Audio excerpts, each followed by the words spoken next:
এরকম একটা তরকারি থাকলে কিন্তু মাছ মাংস হার মেনে যায়। আসসালামু আলাইকুম everyone, welcome back to my channel. এখানে আমি মিডিয়াম সাইজের 2টা কালা বেগুন নিয়ে নিয়েছি। কালো বেগুনটাকে 3 টুকরো করে কালো বেগুন একবারে চিকন চিকন করে কেটে নেব। কালো বেগুন চিকন চিকন করে কেটে কালো বেগুনটাকে ধুয়ে পরিষ্কার করে তারপরে রান্না করব।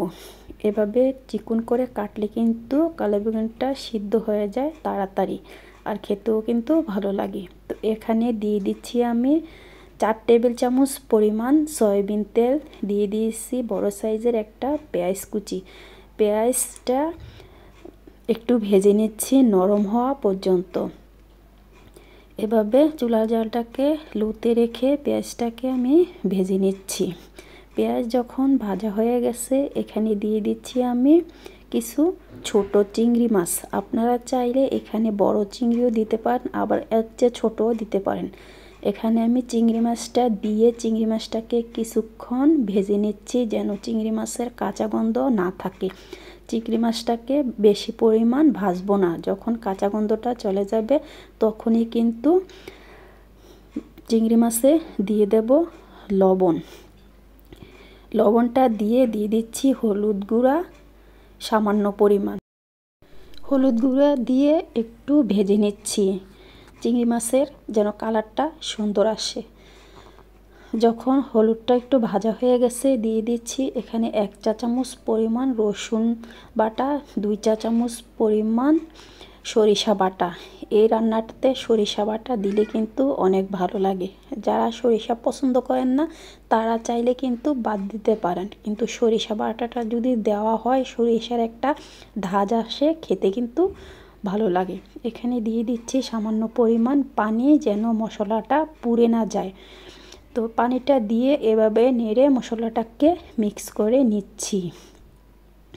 দিয়ে দিচ্ছি এখানে গুঁড়া মশলা, জিরার গুঁড়া 1/2 চা চামচ, ধনিয়া গুঁড়া 1/2 চা চামচ দিয়ে আবারও কিছুক্ষণ কষিয়ে নিচ্ছি। যত ভালো কষানো হবে তত কিন্তু এই সরিষা পেস্টটা সেন্ট ভালো আসবে। সরিষা বাটাটা যদি ভালোভাবে কষানো না হয় তাইলে কিন্তু সরিষার একটা কাঁচা গন্ধ আসে।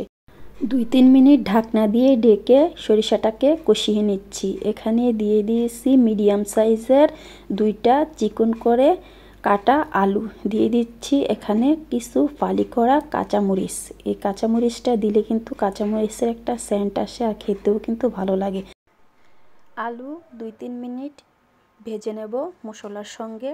আলুটা যখন ভাজা হয়ে যাবে, কেটে রাখা কালো বেগুন দিয়ে দিচ্ছি। কালো বেগুন দিয়ে আবারও নেড়েচেড়ে কালো বেগুনগুলিকে 2-3 মিনিট কষিয়ে নিচ্ছি কালো বেগুনটা। এরপরে দিয়ে দিলাম পর্যাপ্ত পরিমাণ পানি। পানিটা দিয়ে আবারও নেড়েচেড়ে ঢেকে দিচ্ছি।